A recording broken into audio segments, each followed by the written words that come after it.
Hi viewers, இனி வரக்கூடிய வீடியோவில் என்ன நடக்கலாம்னு சொல்லிட்டு பார்க்கலாம். வீடியோக்குள்ளே போகிறதுக்கு முன்னாடி நம்ம சேனலை லைக் அண்ட் சப்ஸ்கிரைப் பண்ணிவிட்டு கொஞ்சம் சப்போர்ட் பண்ணுங்கள்.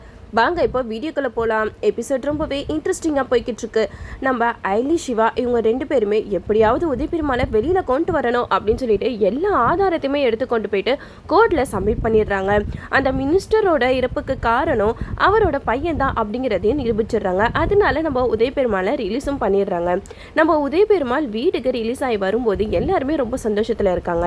இந்த சைடு நம்ம ஐலி சிவா வந்து உதய பெருமாளை பார்த்துட்டு ரொம்பவே சந்தோஷப்பட்டு இந்திராணி கிட்ட சொல்கிறாங்க, அண்ணி இப்பதான் மாமா ஜெயிலேருந்து ரிலீஸ் ஆகி வராங்க, அதனால அவருக்கு ஆரத்தி எடுத்து உள்ள கூட்டிட்டு வருவோம் அப்படிங்கிற மாதிரி சொல்ல, இதை கேட்ட செல்வராணி வந்து பயங்கரமா டென்ஷன் ஆகுறாங்க.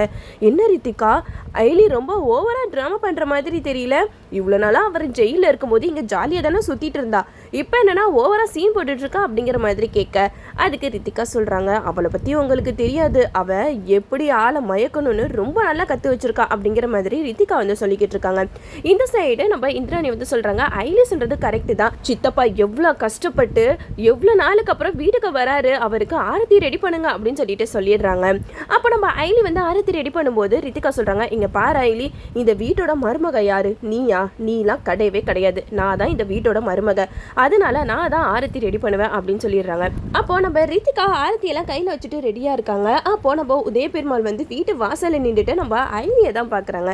அப்போ ரித்திகா கிட்ட சொல்கிறாங்க, ரித்திகா அந்த ஆரத்தி தட்டை ஐலி கிட்ட கொடுமா, ஐலியே எனக்கு ஆரத்தி எடுத்து உள்ளே கூட்டிகிட்டு வரட்டும் அப்படிங்கிற மாதிரி சொல்லிடுறாங்க. இது கேட்டதுமே செல்வராணிக்கு செம்ம கோவம் வருது. செல்வராணி உதய பெருமாள் கிட்ட சொல்கிறாங்க, என்னங்க நீங்கள் வந்ததும் வராததுமா, எவ்வளோ ஒருத்தைய போயிட்டு ஆரத்தி எடுக்க சொல்கிறீங்க, நம்ம வீட்டு மருமக ரித்திகா தான் அப்படிங்கிற மாதிரி சொல்ல, அதுக்கு உதய பெருமாள் சொல்கிறாங்க, இங்கே பாரு செல்வராணி, நீ எதுலையுமே தலையிடாத, நான் இப்போ ஜெயிலிருந்து வெளியில் வந்தேனா அதுக்கு காரணம் சிவா ஐலி, இவங்க ரெண்டு பேர் மட்டும்தான், இவங்க ரெண்டு பேர் மட்டும் இல்லைனா இன்னும் என் நிலைமை என்ன இருக்குன்னே தெரியாது, அதனால தான் நான் ஐலி கையால் ஆரத்தி எடுக்கணும்னு சொல்கிறேன் அப்படிங்கிற மாதிரி சொல்ல, அப்போ ரித்திகா வந்து கோவமாக ஐலி கையிலே ஆரத்தியை கொடுத்துட்டு போயிடுறாங்க. அப்போ நம்ம இந்திராணி சொல்கிறாங்க, ஐலி நீ ஏன் ஆரத்தி எடு அப்படிங்கிற மாதிரி சொல்ல, நம்ம ஐலி ஆரத்தி எடுத்து உதய பெருமாளை உள்ள கூப்பிடுறாங்க. உதய பெருமாள் வந்ததும் வராததுமா நம்ம ஐலி கிட்ட தான் சொல்கிறாங்க, ஐலி நான் ஜெயிலேருந்து வந்திருக்கேம்மா, எனக்கு நல்ல சாப்பாடு செஞ்சு போடுங்க அப்படிங்கிற மாதிரி சொல்கிறாங்க. அதுக்கு செல்வராணி சொல்கிறாங்க, இங்கே பாருங்க, நான் இந்த வீட்டில் இருக்கேன்ல, உங்களுக்கு என்ன தேவையோ அதெல்லாம் நான் தானே செஞ்சு தருவேன், நீங்கள் என்ன புதுசாக ஐலி கிட்ட கேட்குறீங்க அப்படிங்கிற மாதிரி சொல்ல, அதுக்கு இந்திராணி சொல்கிறாங்க, சித்தி இதுக்கெல்லாமா போய் சண்டை போட்டுட்டு இருப்பீங்க, யார் என்ன செஞ்சா என்ன அப்படிங்கிற மாதிரி சொல்ல, அதுக்கு செல்வராணி சொல்கிறாங்க, இங்கே பாரு இந்திராணி, நீ பண்ணுறது உங்கள் சித்தப்பா பண்ணுறது கொஞ்சம் கூட சரியில்லை, என்ன வந்ததுலேருந்து ஐலி சிவா இவங்க ரெண்டு பேரை பற்றி தான் இவர் பெருமையாக பேசிக்கிட்டு இருக்காரு அப்படிங்கிற மாதிரி சொல்ல, அதுக்கு உதய பெருமாள் சொல்கிறாங்க, இங்கே பாரு செல்வராணி, நீ எதுவுமே தெரியாமல் பேசிக்கிட்டு இருக்க, உனக்கு ஜெயிலில் என்ன நடந்துச்சுன்னு தெரியுமா, என்னைய ஜெயிலில் போட்டு தள்ளுறதுக்கு என்னென்ன ஏற்பாடெல்லாம் பண்ணாங்க தெரியுமா, ஆனால் நம்ம சிவா மட்டும் இல்லைனா இந்நேரம் நீ என்னைய உயிரோட பார்த்துருக்கவே முடியாது, என்னோட உயிருக்கு ஆபத்து அப்படிங்கிறது தெரிஞ்சதுமே சிவா ஓடி வந்து என்னோட உயிரை காப்பாற்றினது மட்டும் இல்லாமல் அன்னைக்கு ஃபுல்லாக எனக்கு காவல்காரனாக இருந்தான், இந்த விஷயம் உங்கள் யாருக்காவது தெரியுமா அப்படிங்கிற மாதிரி கேட்கும்போது செல்வராணி சொல்கிறாங்க, இங்கே பாருங்க, அவன் ஏதோ பண்ணான், அதுக்காக இப்போ இப்படியா பண்ணிக்கிட்டு இருப்பீங்க அப்படிங்கிற மாதிரி கேட்க, அதுக்கு உதய பெருமாள் சொல்கிறாங்க, ஆமாம் செல்வராணி, நான் இப்படி தான் பண்ணுவேன், இனிமேட்டு நான் பண்ண தப்ப சரி பண்ண தான் போகிறேன் அப்படிங்கிற மாதிரி சொல்லிக்கிட்டு இருக்காங்க. அப்போது இந்திராணி சொல்கிறாங்க, சித்தி நீங்கள் எதுக்காக கோவப்படுறீங்க, சித்தப்பாவோட உயிரை காப்பாற்றினதுக்காக நன்றி விசுவாசமாக இருக்காரு, இதில் என்ன தப்பு அப்படிங்கிற மாதிரி சொல்ல, அதுக்கு செல்வராணி சொல்கிறாங்க, இங்கே பாரு இந்திராணி, இவங்க போகிற ட்ராமாவை தான் இவர் நம்பிக்கிட்டு இருக்காரு அப்படிங்கிற மாதிரி சொல்ல, இதை கேட்ட உதய பெருமாளுக்கு செம்ம கோவம் வந்துருச்சு. இங்கே பார் செல்வராணி, நீ ஓவரா பேசிக்கிட்டு இருக்க, அவங்க ட்ராமா போடலை, என்னைய வெளியில் கொண்டு வர எவ்வளோ கஷ்டப்பட்டுருக்காங்க தெரியுமா, எனக்காக ஆதாரத்தெல்லாம் எடுத்து கொண்டு வந்து இப்போ என்னைய வெளியில் கொண்டு வந்திருக்காங்கன்னா அது எவ்வளோ பெரிய விஷயம், உன் கழுத்தில் தாலி இருக்குன்னா அதுக்கு காரணம் ஐலி சிவா இவங்க ரெண்டு பேர் மட்டும்தான் அப்படிங்கிற மாதிரி சொல்லிக்கிட்டு இருக்காங்க. அதுக்கு செல்வராணி சொல்கிறாங்க, இப்போ அதுக்கு என்ன பண்ணணும்னு சொல்கிறீங்க, வந்ததும் வராததுமா அவகிட்ட தான் சமைச்சு கேட்குறீங்க, ஏன் நாளா உங்க கண்ணுக்கு மனுஷியா தெரியலையா, நம்ம வீட்டுக்கு மருமகன் ஒருத்தி வந்திருக்காளே அவளை கொஞ்சமாவது நீங்கள் மதிக்கிறீங்களா அப்படிங்கிற மாதிரி கேட்க, அதுக்கு உதய பெருமாள் சொல்கிறாங்க, இங்கே பாரு செல்வராணி, இவ்வளோ நாள் நான் ஜெயிலில் இருந்தேனே, ஒரு நாள் இல்லை ஒரு நாள் என்னை பார்க்கறதுக்காக ரித்திகா வந்திருப்பாளா அப்படிங்கிற மாதிரி கேட்டதுமே நம்ம ரித்திகாவுக்கு மூஞ்சி செத்து போயிடுச்சு. அச்சோ என்ன இவர் இப்படியெல்லாம் போட்டு வாங்குறாரு அப்படிங்கிற மாதிரி நம்ம ரித்திகா ஒரு பக்கம் யோசிக்க, அப்போ செல்வராணி சொல்கிறாங்க, ஆமாம் இதை ஒரு குறையா வச்சு இப்போ ரித்திகாவை நீங்கள் இந்த மாதிரி அவமதிச்சிட்டு இருக்கீங்க அப்படிங்கிற மாதிரி நம்ம செல்வராணி வந்து உதய பெருமாள் கிட்ட கேட்டுட்டு இருக்காங்க. அப்போ உதய பெருமாள் சொல்கிறாங்க, இங்கே பாருங்க, வந்ததும் வராததுமா நான் சண்டை போட விரும்பலை, நானே ஜெயிலில் ஜெயிலிருந்து வந்திருக்கேன், எனக்கு நல்ல சாப்பாடாக செஞ்சு போடுங்க அப்படிங்கிற மாதிரி சொல்லிடுறாங்க. அப்போ நம்ம ஐலி வந்து சொல்கிறாங்க, நான் நல்ல சாப்பாடாக செஞ்சு எடுத்துகிட்டு வரேன் மாமா அப்படிங்கிற மாதிரி சொல்ல, அதுக்கு செல்வராணி சொல்கிறாங்க, இங்கே பாரு ஐலி, தேவையில்லாமல் நீ கிச்சனுக்குள்ளெல்லாம் நுழையாத, என் புருஷனுக்கு எப்படி சமைச்சு தரணும்னு எனக்கு தெரியும் அப்படின்னு சொல்லிட்டு செல்வராணி போயிடுறாங்க. இந்த சைடு நம்ம ரித்திகா வந்து செம்ம கோவத்தில் இருக்காங்க. அப்போது செல்வராணி கிட்ட சொல்கிறாங்க, இங்கே பாருங்க அத்தை, இதுக்கப்புறமா அவங்க 2 பேரும் இந்த வீட்டில் இருந்தாங்கன்னா கண்டிப்பாக எனக்கு எந்த ஒரு மரியாதையும் இருக்காது.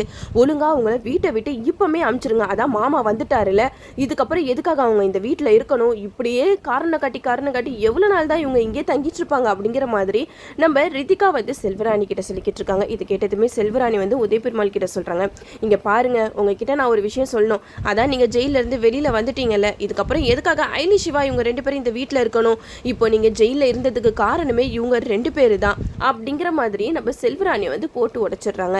இதை கேட்டதுமே உதயபெருமாள் வந்து பயங்கர அதிர்ச்சி ஆகுறாங்க. என்ன செல்வராணி சொல்லிக்கிட்டு இருக்கா, உனக்கு கொஞ்சம் கூட நன்றி விசுவாசமே கிடையாதா, இவங்க 2 பேரும் எவ்வளோ கஷ்டப்பட்டு என்னைய ஜெயிலிருந்து வெளியில் கொண்டு வந்திருக்காங்க, நீ படுக்க அசால்ட்டா இவங்கள வீட்டை விட்டு துரத்துங்க அப்படிங்கிற மாதிரி சொல்லிக்கிட்டு இருக்க, உனக்குலாம் மனசாட்சி இல்லையா அப்படிங்கிற மாதிரி நம்ம உதயபெருமாள் வந்து செல்வராணி கிட்ட கேட்குறாங்க.